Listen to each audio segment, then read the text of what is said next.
In a small town nestled between rolling hills and dusty plains, life moved slowly. People knew each other's business, and strangers were noticed quickly. Most of the townsfolk lived quiet lives, tending their farms, running small shops, and helping neighbors when needed.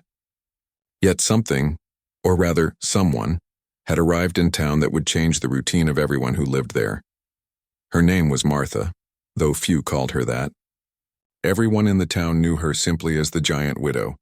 She was tall, much taller than anyone else in town, and strong in ways that made people nervous. Her presence was impossible to ignore. When she walked down the road, the wooden boards creaked under her heavy steps. Windows rattled, and even the bravest men stopped what they were doing to watch her pass. But it wasn't just her size that terrified people. It was the way she carried herself, with quiet authority and a sharp, watchful gaze. The story of her past traveled quickly. Years ago, Martha had lost her husband in a tragic accident. No one spoke much about the details, but rumors grew. Some said she had been so angry and heartbroken that her grief had turned her into someone dangerous. Others whispered that she had once thrown a man clear across the barn with nothing but her strength. The truth didn't matter. Fear always spreads faster than fact. Children hid behind fences and shutters when she passed, and even grown men hurried down the street in the other direction. Despite the rumors, Martha was a quiet woman. She didn't seek attention or argue with the townspeople.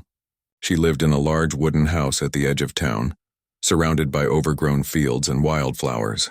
From the outside, her home looked imposing, tall, dark walls and windows that seemed to stare back at anyone who dared approach. But inside it was different. The rooms were tidy, the floors swept, and the shelves lined with jars of homemade preserves and dried herbs. Her life was simple, and she spent her days tending her garden, caring for her few animals, and reading old books she had collected over the years. The town, however, did not see any of this.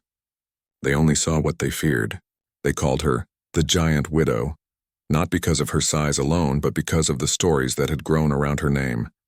She became a figure of mystery and caution, a warning whispered to children, "Stay inside when she walks by."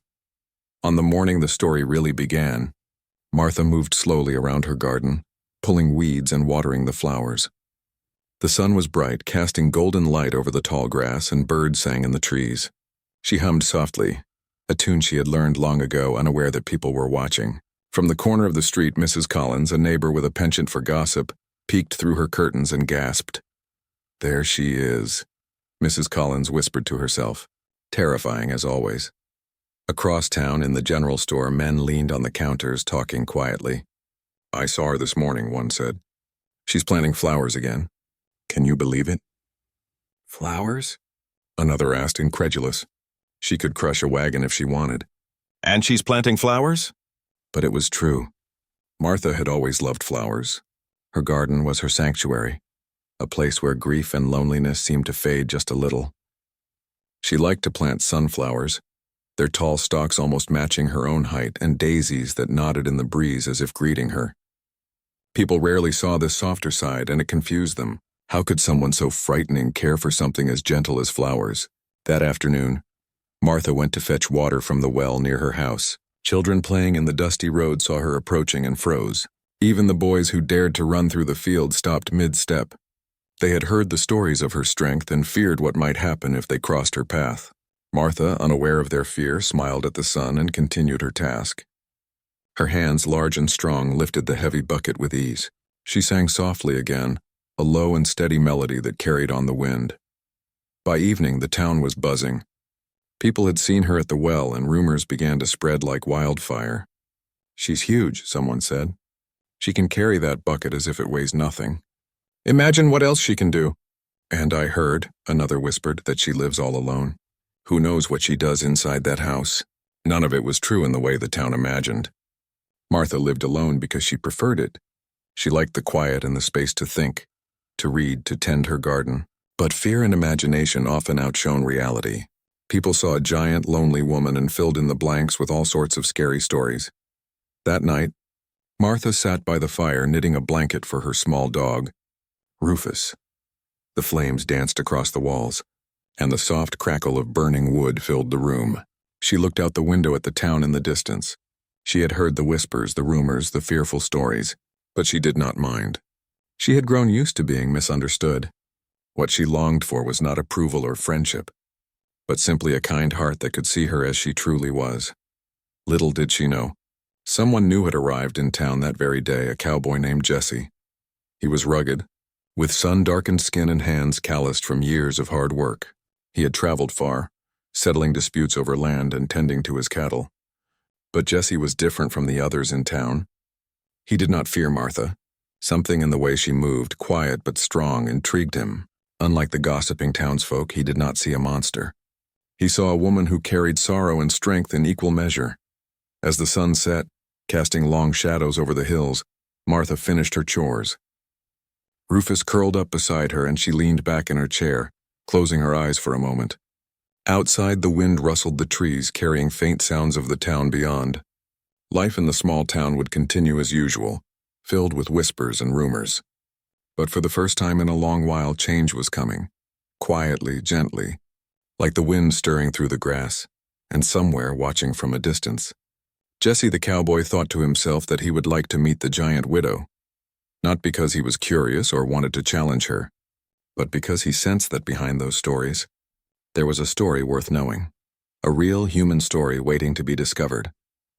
The morning sun rose slowly over the small town, painting the sky with shades of gold and pink. The streets were quiet, except for the sounds of roosters crowing and horses neighing in the distance.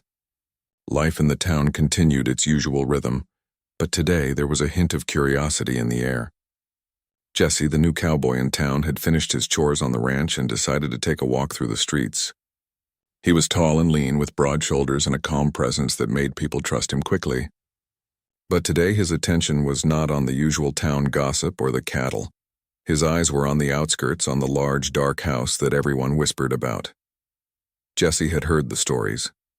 The giant widow, the woman no one dared to approach, the widow with enormous strength and a temper that could frighten even the bravest men. But as he stood at the edge of the town square, watching her work in the distance, he felt none of the fear that others carried. Instead, he felt curiosity and a quiet sense of respect. Martha, the giant widow, was in her garden again. The morning light made the dew on the flowers sparkle like tiny diamonds. She bent over to plant a row of bright sunflowers, her large hands gentle despite their strength. She hummed softly, a tune Jesse could not recognize, but it was warm and soothing. Children who passed by on their way to school stopped in their tracks and whispered behind fences. But Jesse did not whisper. He just watched. There was something in the way she moved, a careful balance of power and grace. It was clear to him that she was not dangerous in the way people feared. She was strong, yes, but her strength seemed protective, not cruel. And her eyes, when they glanced up from her work, held a quiet sadness that made Jesse want to understand her, to see the person behind the stories. He decided to take a slow walk toward her. Not too close to startle her, but close enough to observe. As he passed the dusty street, he noticed Mrs. Collins peeking from her window, clutching her shawl. "She's at it again," she muttered. "That giant woman. One day she'll crush something or someone." Jesse only smiled politely and moved on. He had a feeling the woman was misunderstood, and he wanted to see for himself. By the time he reached the edge of her property, he could see the details of her work. Her hands moved carefully, planting seeds and pulling weeds. Rufus, her small dog, trotted beside her, wagging its tail and occasionally barking at passing birds. The sight made Jesse grin. The giant widow was not fearsome here. She was simply tending her home and her small companion. "Morning," he called softly, making sure not to startle her. Martha paused and looked up. Her eyes, sharp and alert, narrowed slightly. She was used to strangers staring from a distance, and most often they turned and left quickly. But something about this man was different. He did not look afraid. His posture was relaxed but confident. His voice was calm, without mockery or judgment. "Good morning," she replied cautiously. "I'm Jesse," he said. "Just passing through town. Thought I'd take a look around." Martha studied him for a long moment. Most men in town avoided her, and those who dared usually carried weapons or whispered threats. Jesse carried nothing but himself, and yet he seemed steady and kind. She nodded slowly. "I'm Martha," she said. "You won't find much of interest here," Jesse chuckled. "Sometimes the quietest places have the most to tell. Mind if I watch for a little while?" She hesitated, then shrugged. "Suit yourself. For the next hour, Jesse watched as Martha continued her morning work. He noticed the care she gave each plant, the patience in her movements, and the quiet determination in her posture.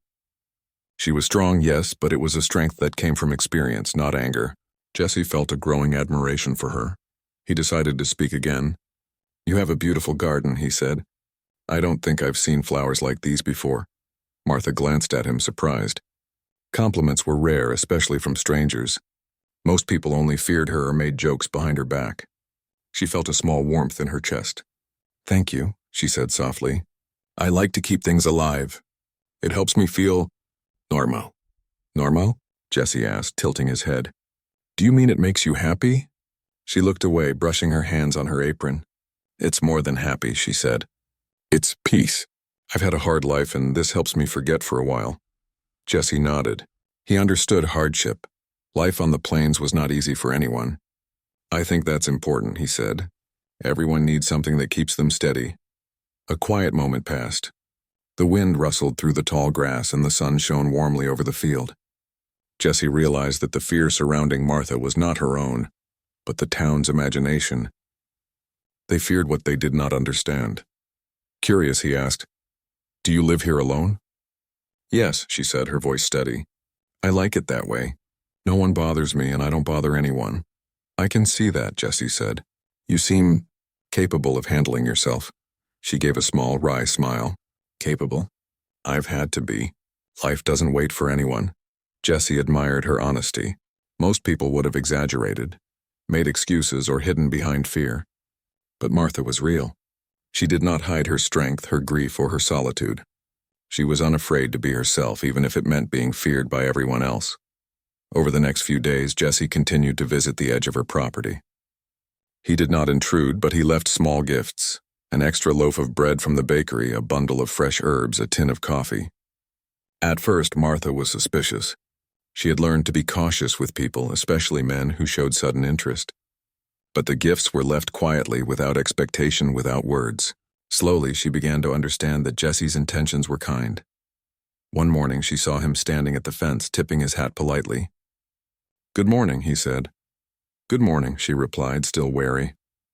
"I brought some extra seeds," he said, holding up a small bag. "Sunflowers, if you like them." Martha hesitated, then nodded. "Thank you," she said, taking them. There was no warmth in her voice yet, but there was a sense of curiosity. She watched as Jesse turned to leave, then paused. "You don't fear me?" she asked, almost in disbelief. Jesse shook his head. "Why should I? You're not the stories they tell. You're just you, and you seem kind even if people don't see it." For the first time in a long while, Martha felt a small spark of something she had forgotten: hope. Maybe, she thought, there were people in this world who could see past appearances, who could see the real person beneath the rumors and fear. And Jesse? He felt the same curiosity growing into something deeper.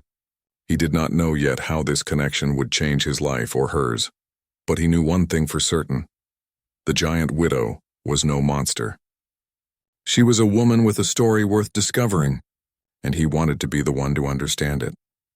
As the sun climbed higher, casting bright light over the fields and the small town, the first real thread of trust began to form between the cowboy and the giant widow, a thread that would eventually grow into friendship, understanding, and perhaps something even more remarkable. Days turned into weeks, and the quiet town began to notice something unusual. The giant widow, Martha, was no longer just a figure of fear on the outskirts. Slowly, she became someone seen but not fully understood. And Jesse, the cowboy who had recently arrived, had become a constant presence near her home, always respectful and careful not to intrude. At first, Martha remained cautious. Her life had been filled with loss, and trust did not come easily. Every friendly gesture made her heart race with suspicion. She had learned long ago that people often judged her for her size, her strength, and the stories that surrounded her past. But Jesse was different. There was no hidden threat in his actions. No mocking laughter, no whispers behind his back. He only offered kindness, patience, and curiosity. One morning, Martha was repairing a section of the wooden fence that bordered her property. The planks were old and splintered, and her large hands worked carefully to hammer them back into place. Rufus, her small dog, padded around her feet, sniffing the grass. Jesse arrived quietly, carrying a small toolbox. "Good morning, Martha," he said, tipping his hat. Thought you might need some help. Martha froze for a moment. She was not used to anyone offering assistance, especially not men who had no reason to be near her home. But when she looked at Jesse, she saw a calm sincerity in his eyes. Slowly, she nodded. All right, she said. You can help with the fence, but don't expect it to be easy, Jesse smiled. I'm ready for it. Together, they worked in silence for a while. The sun was warm on their backs, and the sounds of the small town were distant, as if the world beyond her property did not exist. Jesse handed her nails when she asked, held planks steady, and offered tips when needed, but never in a way that made her feel small or incapable. Martha noticed the difference immediately. Most people assumed her size meant she did not need help, or worse, that she was difficult to work with. Jesse treated her as an equal, not as a curiosity or a story to gossip about. After a few hours, the fence was repaired. Martha stepped back and examined their work. The planks were straight, solid, and strong. She felt a sense of pride. Turning to Jesse, she gave him a small smile, the first genuine one since he had arrived. Thank you, she said quietly. You did most of the work, Jesse replied. I just helped a little. It's not easy to find someone who helps without expecting something, Martha said thoughtfully. Most people just judge or gossip, Jesse nodded. I think people often fear what they don't understand. But I don't. Those words stayed with her. It was strange to hear someone acknowledge her fears yet treat her as a person, not a story. For the first time in a long while, she felt safe. Truly safe, not just from physical harm, but from the weight of judgment. Over the next few days, their interactions became more frequent. Jesse would stop by with small gifts, fresh bread from the bakery, a jar of honey from a nearby farm, or a bouquet of wildflowers he picked from the hills. At first, Martha would accept them cautiously, placing them on her porch without much comment. But gradually she began to respond, sometimes with a nod, sometimes with a few words of thanks. One afternoon, Jesse brought a small wooden bench he had built himself. I thought it might be nice to have somewhere to sit while you work in the garden, he said. Martha looked at the bench and then at him. You made this for me? She asked, her voice soft. I did, he said with a small shrug. I figured you could use a rest from time to time. For a moment she studied him carefully, trying to read his intentions. There was nothing hidden, no trick, no expectation. Just kindness. She felt a small smile tug at her lips. It's nice, she admitted. That's all I want it to be, Jesse said. Nice. Slowly, Martha began to speak more openly with him. She told him about her garden, about the books she loved to read, and about Rufus, who had been her companion for many years. She shared memories of her late husband, not the painful ones, but the simple, happy memories of life before loss. Jesse listened patiently, never interrupting, never judging. His presence became a comfort, a quiet constant in a world that often misunderstood her. One evening, as the sun dipped below the horizon, casting a golden glow over the hills, Martha invited Jesse to sit on the bench. They watched Rufus chase a butterfly across the grass, the dog barking joyfully as he ran. You know, Martha said quietly, I never thought I'd find someone who treats me like a person and not a story. Jesse smiled. Sometimes the right person comes along when you least expect it, he said. I'm glad I found you. Martha looked down, her hands resting on her knees. I'm not used to this. Friendship. It feels strange but good. It's supposed to feel good, Jesse said. You deserve that. For the first time in years, Martha felt a sense of hope. Hope that not everyone in the world feared her. Hope that someone could see her strength as something beautiful, not frightening. Hope that maybe, just maybe, she could trust again.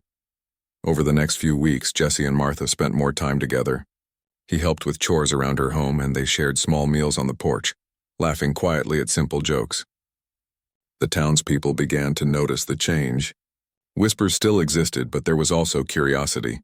Why does that cowboy spend so much time with her? They asked. Does he not fear her? But Jesse did not care about the gossip. He saw the real Martha, the woman behind the stories, and that was enough. And Martha, slowly but surely, began to see him as someone she could trust, a person who would not betray her, judge her, or fear her strength. One day, after Jesse helped fix a broken wheel on her cart, Martha paused and looked at him seriously. You've been very patient, she said. Most people would have left long ago. I didn't come here to leave, Jessie replied. I came here to understand, and to help if I can. Her lips curved into a small smile.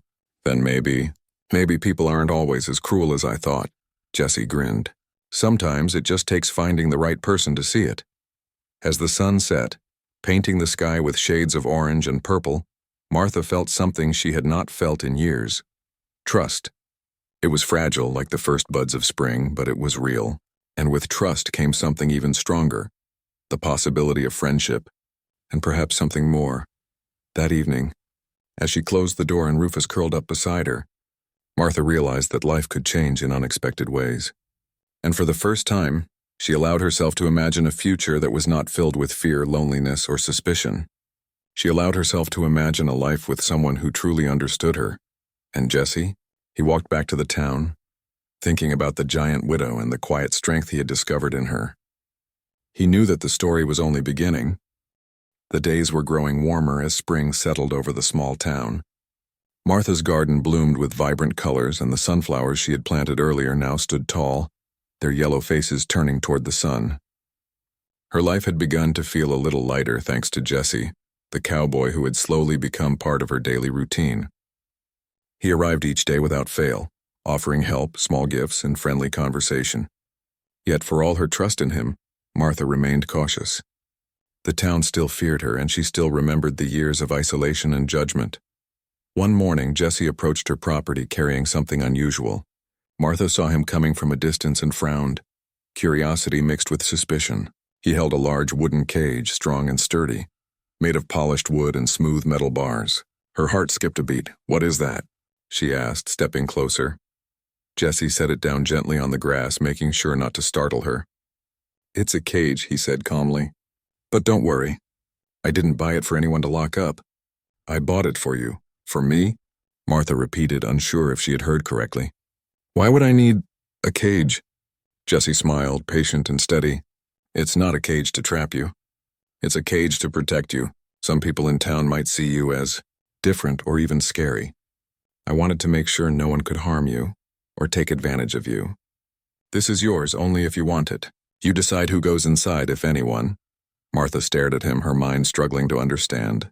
Most men would have laughed at the idea of her needing protection, or worse, used it to control her. But Jesse's voice was sincere, gentle, and full of respect. She felt a warmth spread through her chest that she hadn't felt in years. You would do this for me?" she asked softly, almost in disbelief. "I would," he said simply. "I want you to feel safe. I want you to know that not everyone in the world fears you or misunderstands you. You deserve that, Martha." Her hands trembled slightly as she reached out and touched the polished wood. It was smooth and solid, strong enough to withstand almost anything. For a moment she imagined the townspeople trying to cause trouble, and the cage standing as a barrier keeping her safe. She realized then that Jesse had not bought it for himself, nor for attention. He had bought it purely to show care and trust, a promise that he would protect her, not control her. I don't know what to say," she murmured, looking at him with a mixture of gratitude and wonder. "Then just say you trust me," Jesse replied. "That's all I need right now." Martha nodded slowly. Trust was a difficult thing for her. It had been years since anyone had treated her with honesty and respect.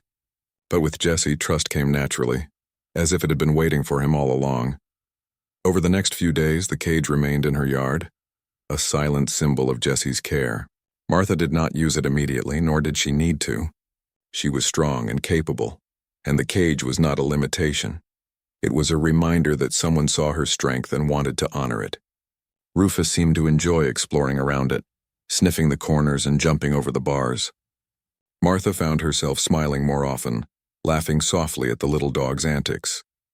One afternoon, Jesse brought another small gift. This time it was a set of flower seeds, bright and colorful, meant to plant around the cage.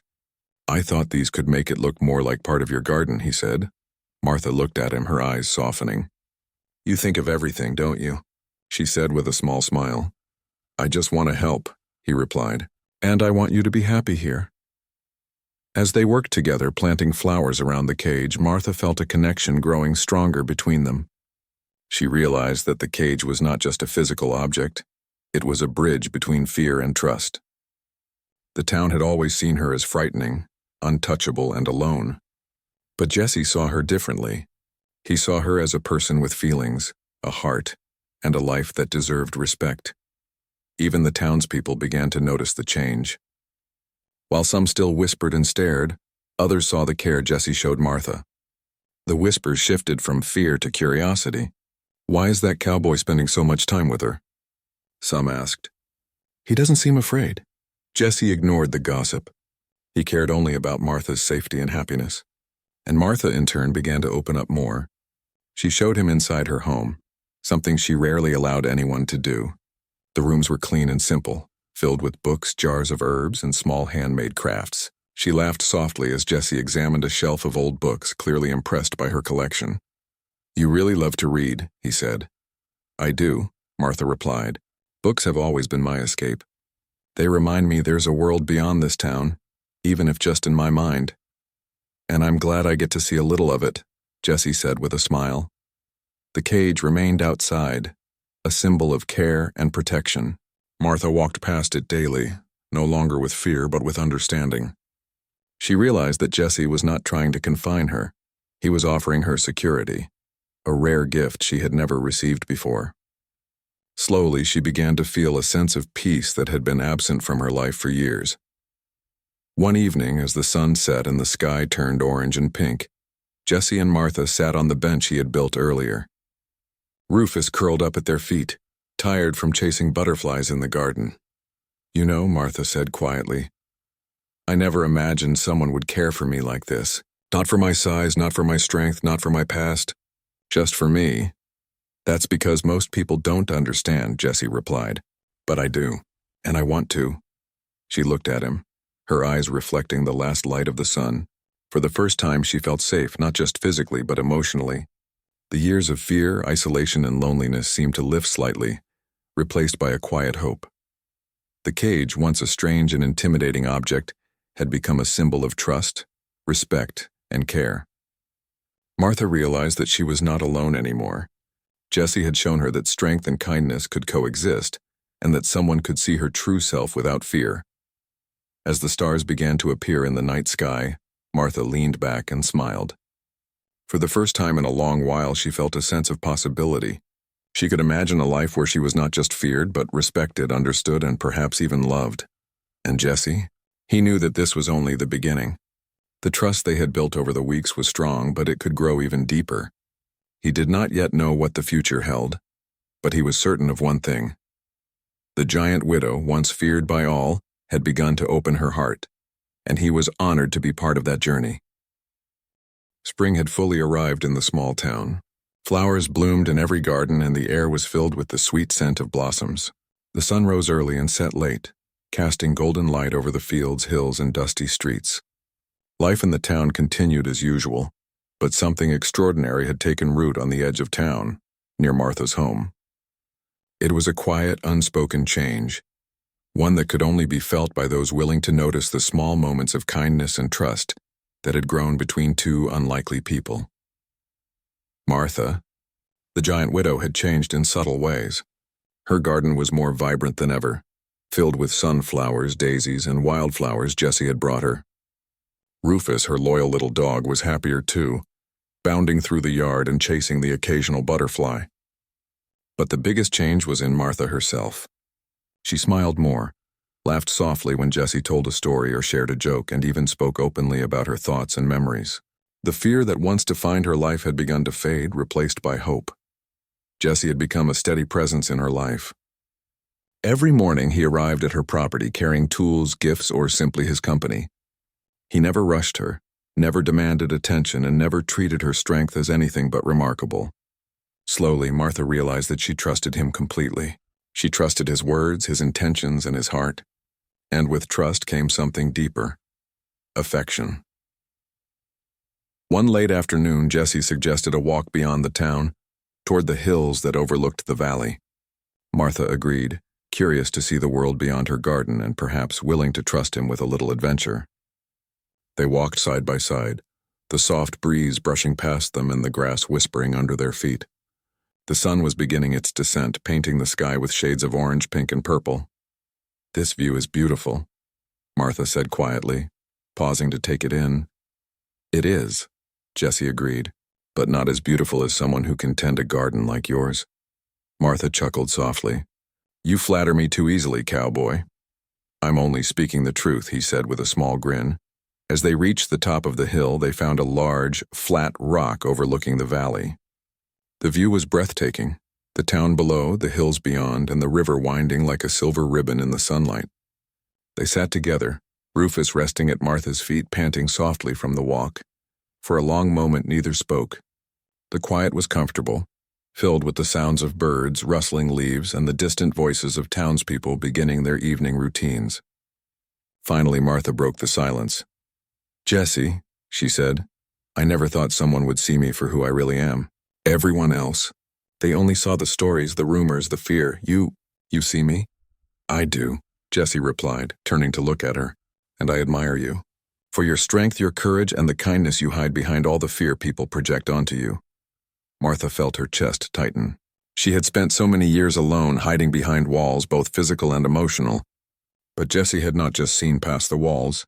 He had walked beside her gently, without force or expectation. He had proven that someone could care for her without fear or judgment. "Thank you," she whispered. "I don't know what I would have done if you hadn't come along." "You didn't have to do anything," he said. "I came because I wanted to. Because I knew there was more to you than the town could ever understand. And I wanted to be part of it." Martha looked at him, her eyes glistening in the fading sunlight. She felt a warmth in her heart she had not felt in years. A mixture of gratitude, admiration, and something more profound that she could not yet name. Jesse reached into his pocket and pulled out a small, simple box. He opened it to reveal a modest ring crafted from silver and shaped with care. "Martha," he said, his voice steady and full of sincerity, "I know life has been hard, and I know the world hasn't always been kind to you. But I see you, the real you, and I want to share my life with you. Will you be my wife?" For a moment, Martha was speechless.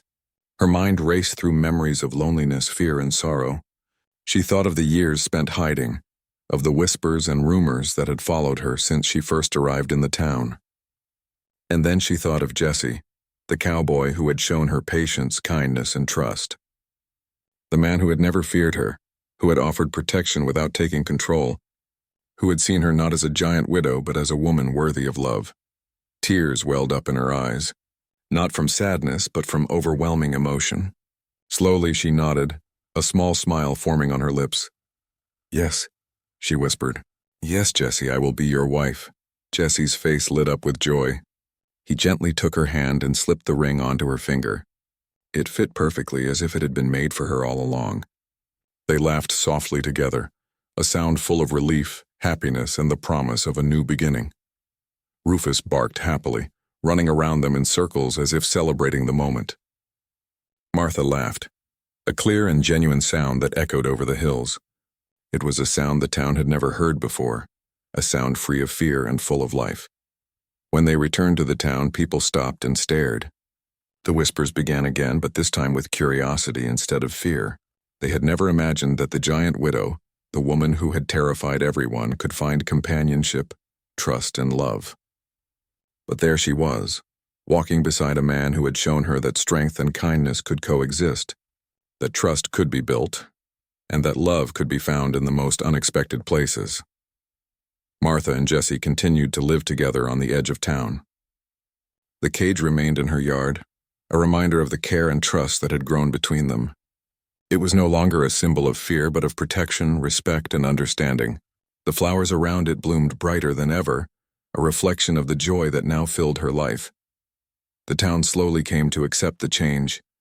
Children no longer hid behind fences when Martha walked past. People greeted her politely in the streets, and some even smiled. They could not deny the happiness that radiated from her and the quiet strength Jesse had helped her embrace. Martha realized that life had given her a rare gift, the chance to be seen for who she truly was. She had found someone who understood her, someone who respected her, and someone who loved her for all that she was. And Jesse realized that true strength lay not in size or fear, but in patience, trust, and the courage to care for another person without expecting anything in return. As the sun set over the hills that evening, Martha and Jesse sat together on the bench, Rufus curled up at their feet. They watched the stars appear one by one in the deep blue sky. Martha leaned against Jessie, feeling safe, cherished, and loved. For the first time in her life, she felt whole. And in the quiet of that small town, the story of the giant widow had changed forever. From a figure of fear and mystery, she had become a symbol of hope, trust, and the power of kindness. And beside her, Jessie the cowboy smiled, knowing that they had found something truly rare. A love built not on appearances but on understanding, respect, and the courage to open their hearts. The giant widow had finally found her place, not in the shadows of fear, but in the light of trust, friendship, and love. And with Jessie by her side, she knew that the future was no longer something to fear, but something to embrace.